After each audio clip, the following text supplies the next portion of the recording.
ES Audio. It's easy to get carried away with a new business, especially one with a product that you really want to make bang. Make it do this, we can do this too, you like that? Well, we've got this, and suddenly it's all a bit unwieldy. And people say, I just want something simple. Put all that in a kitchen, and Charlie Bigham's learned all of those lessons. How about macaroni cheese? It's such a lovely dish, but let's use 6 different cheeses and oh, wouldn't it be fun if we put just a tiny little pinch of truffle into that? And what we've found with that specific, with that dish is, you know, when we talk to consumers, they said, you know, we love macaroni cheese, but you've just made it a bit complicated. The company that bears his own name was founded in his own kitchen in 1996, where he used to deliver a handful of dishes himself to stores on his bicycle. Now he has 700 employees and a vast range of meals, from chicken and mushroom pies you stick in the oven to pan-fried pad thais. The company's expanded and innovated, but not everything's hit straight away. And if I'm honest, you know, we just started doing them about 6 months ago. I was actually in a meeting yesterday looking at the numbers. They don't really stack up actually at the moment. I'm David Marlson from the Evening Standard. We're going to be talking to Charlie about the early days of his business, why the UK's adventurous eaters make a better market than, say, France or Italy for a startup meals company, and why keeping it simple works so well. But the first thing I want to know is, what's the best-selling dish on the Charlie Bigham menu? The best-selling dish we have is our fish pie, our fantastic fish pie. Yeah?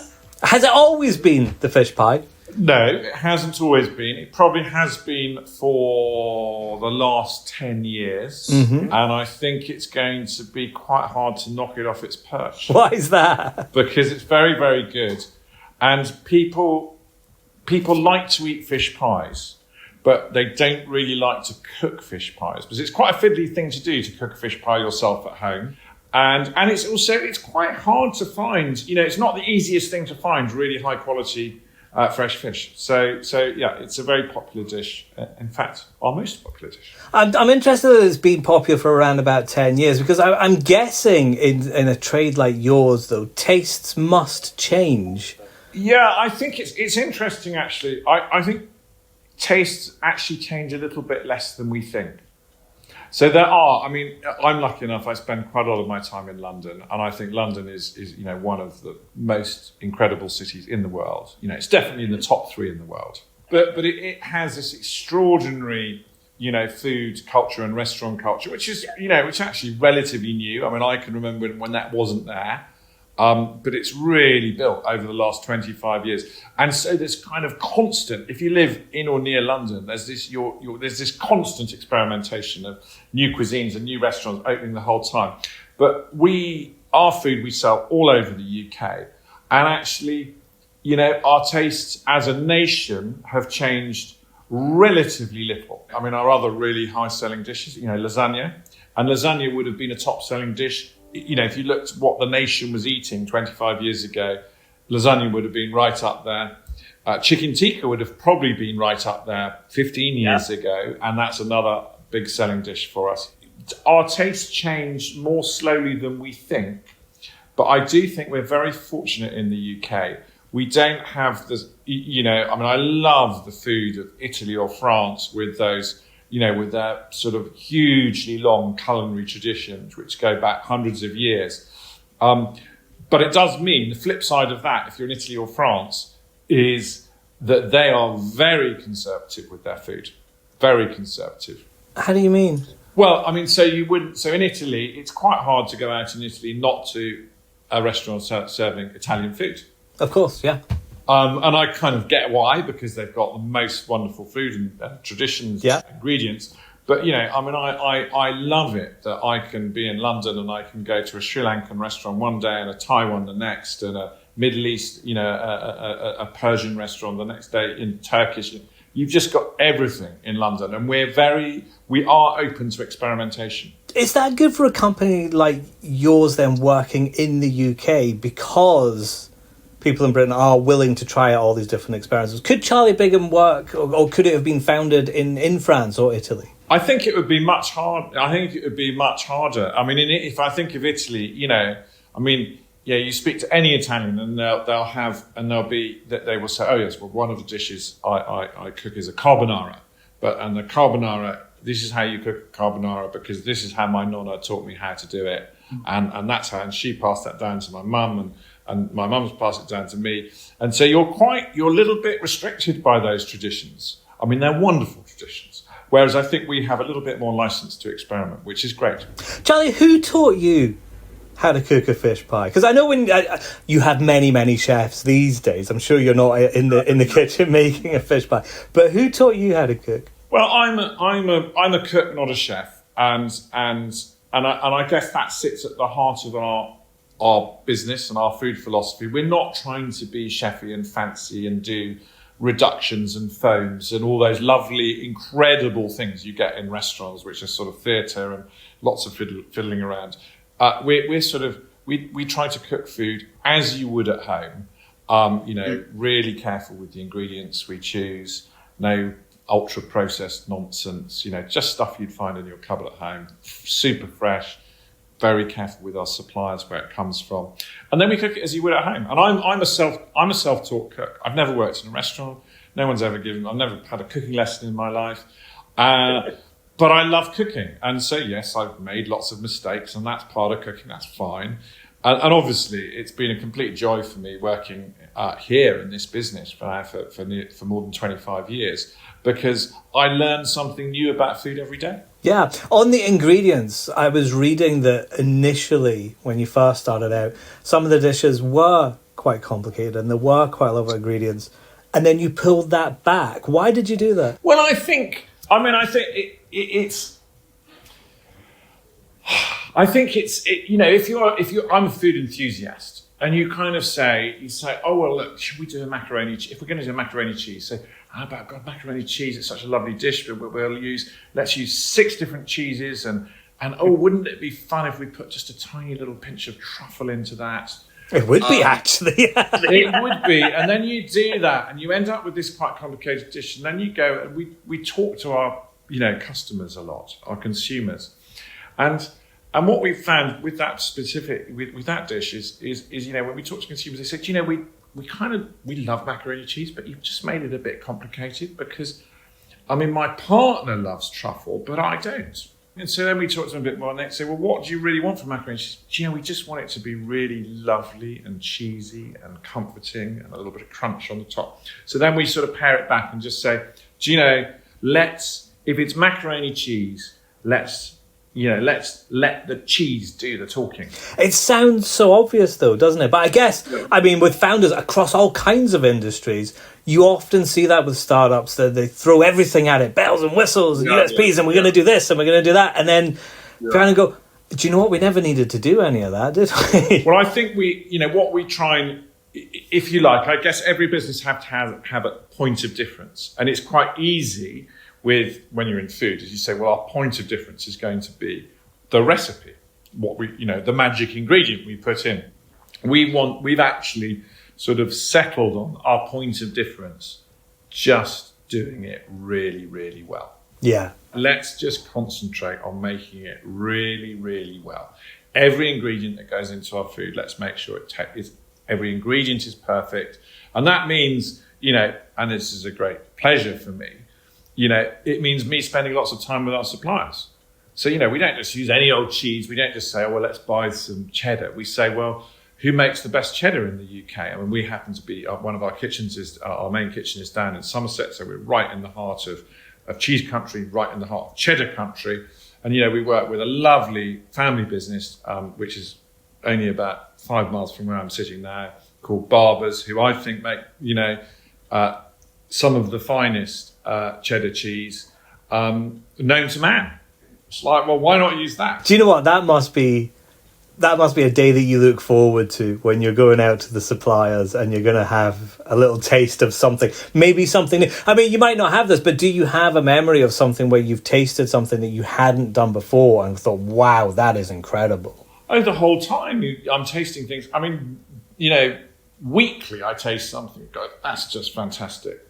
But it's not just going, because I think it's kind of really good getting under the skin of it. So, when I go and see Giles and Chris at Barbers, we'll go out into the fields and meet the cows, because I want to know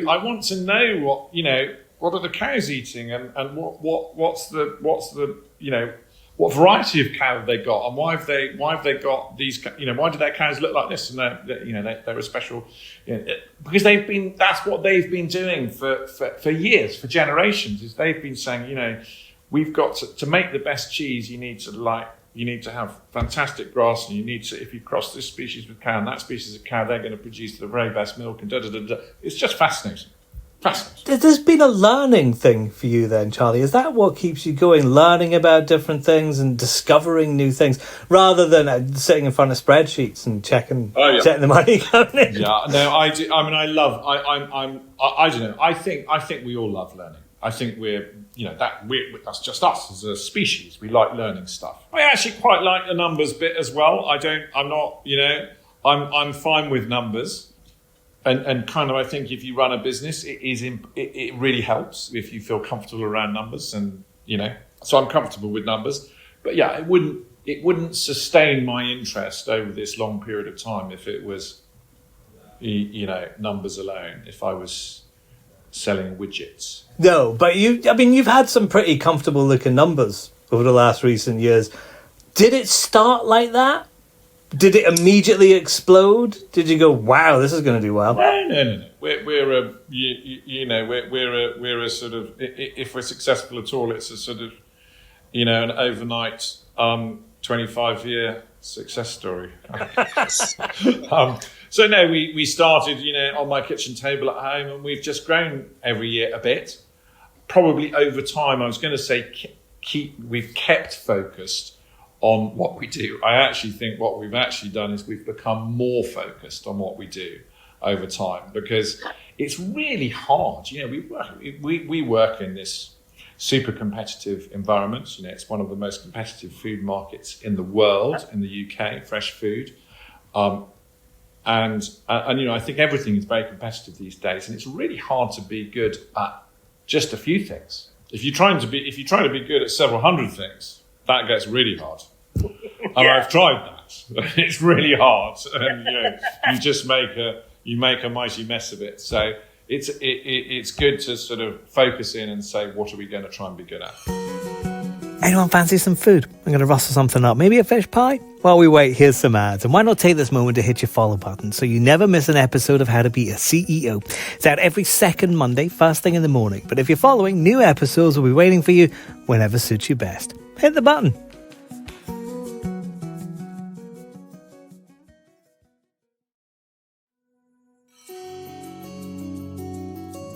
Why did you do it in the first place? Because, you had a fairly comfortable, I think, salaried position. You were doing fine. Well, I was. Yeah, I think money is we all need money to pay the bills and all of that. And so I never say money is not important, because I think it's a silly thing to say. You kind of need some money, but I was a management consultant. I actually really enjoyed being a management consultant. I learned a lot. I was learning a lot. But ultimately, I was not very good at working for someone else. I didn't really like being told what to do. And I had a few ideas of my own, and I just had a hunch that it might fit with who I am to set up and run my own business. And that was a really good decision. But why this one? What made this one go, do you know what, I need to do this? So actually, really simple. Was I'd sort of, with my consultant's hat on, I was like, well, there's this market, and I sort of did a bit of that. And then I kind of thought, well, what do I really love? What do I really enjoy in life? And it was like, well, actually, I really enjoy food. I love cooking. I love eating. I love buying food. I love, finding out about food. And I think I talk to quite a few people now, young people especially, and I kind of think it's really great if you can find something in your work that you love. It just means, it's not a chore for me coming into work. It's a joy, and it also sustains you, because you're not thinking, oh, I've got to turn up to work again. It's like, oh, great, I'm going to work. What am I going to learn today? I get the feeling, kind of looking at some of the things I've read about you, that there's always been a bit of an adventurer about you.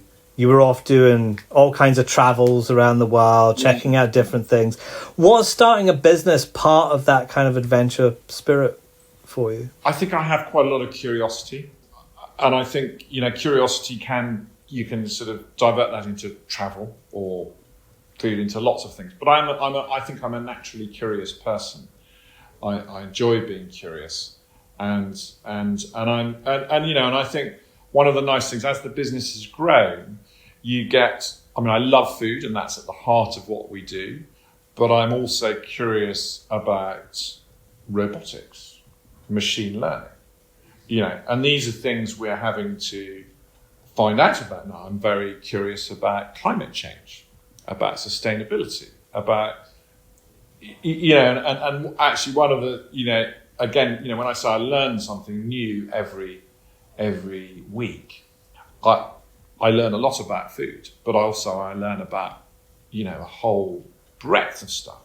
But just thinking about all of those things you've mentioned there, robotics, climate change, does your company have a role to play in those areas as well? Are you using machinery?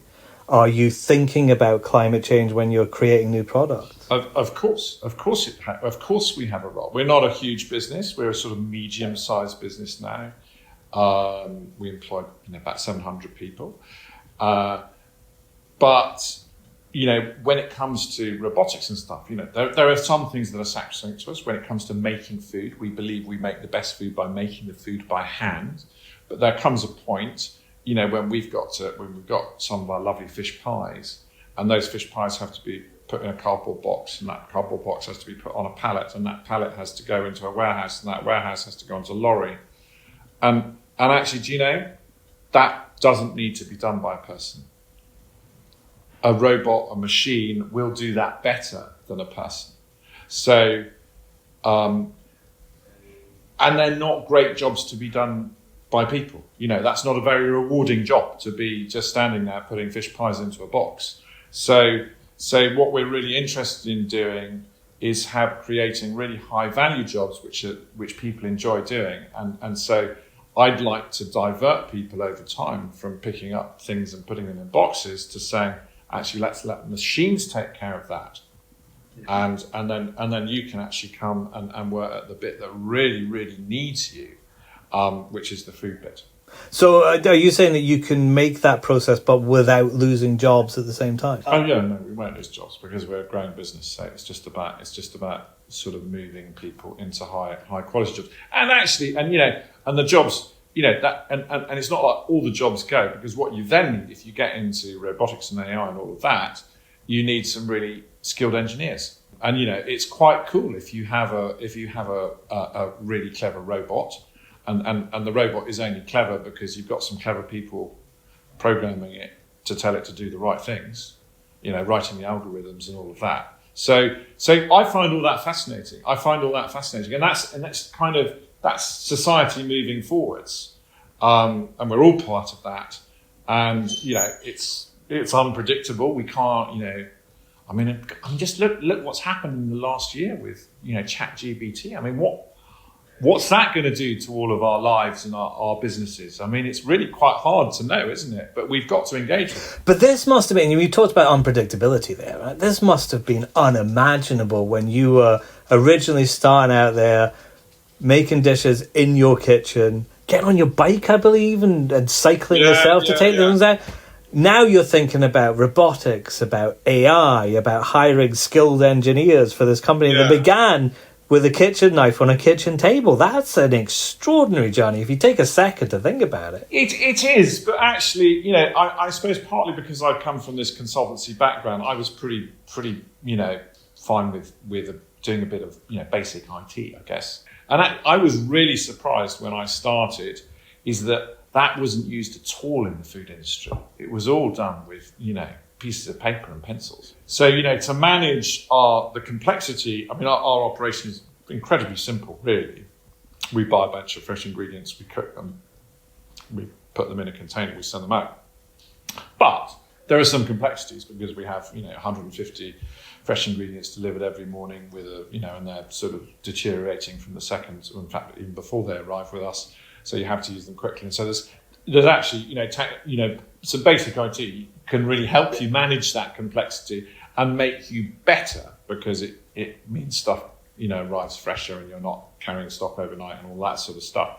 So I was, I think in the early days we were definitely ahead of most people in the food sector, and actually at the moment we have a great team in the business of about 8 people now who are sort of just focused on that and trying to say how can we really move forward on that and use proper analytics and things to kind of understand how well our kitchen's working, and also analyze our sales and all of that, so that we can make sure we're giving our consumers more of what they want. Can you remember to when you went back and made your first hirings? At what point during the company's evolution did you go, right, now is the time to bring people in? And I guess, what were you looking for then, and has that changed now? I think it's probably looking, I took my first person on in the first week because, I did a lot to begin with, but I couldn't do it all. It's pretty manual what we do here. And so we've always had, if you like, a disproportionate number of people relative to our size. You can run a huge, IT business with about 5 people, but you can't run a food business with 5 people. So, and I think I actually fundamentally, I don't think it's changed what we're looking for. I mean, first of all, we're looking for people who'll take a punt with us, because we're a bit different. We attract quite a lot of people, out of big corporate companies who've had fantastic training, and they sort of, that part of it maybe they like that sort of corporate safety net, but are also frustrated by it. Because they feel held back. So it's kind of come and join us and be released. And I think the other thing that I would say is still the same is when I'm interviewing someone, what I'm really looking for is I'm looking for attitude and intelligence. And I'm not, intelligence in its broadest sense. Attitude and intelligence to me is much more interesting than experience. Thinking about the products you've got now, I was genuinely surprised that you've only just started doing side dishes. What took you so long, Charlie? Well, we've looked at it several times over the years, and we haven't really managed to get it to stack up financially. And if I'm honest, we just started doing them about 6 months ago. I was actually in a meeting yesterday looking at the numbers. They don't really stack up financially at the moment. But that's okay. That's okay, because we've started. So now we'll learn about that area more, and we'll get better at it over time. It takes time. I wonder why that is, because you are a very established main meals provider. I, as a customer, was genuinely surprised the side dishes weren't there.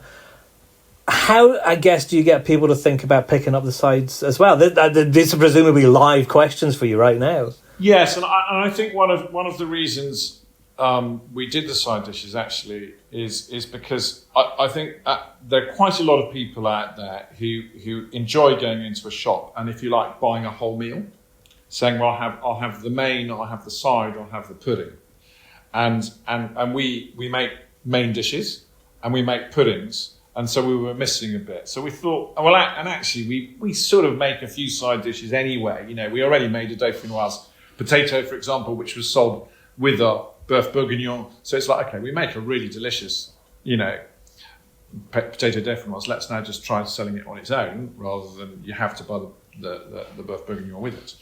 So, but yeah, I mean, we're it's fun. It's fun sort of doing some new things, and I've got lots of ideas. The chefs have got lots of ideas about how we move our side dishes on to a new level.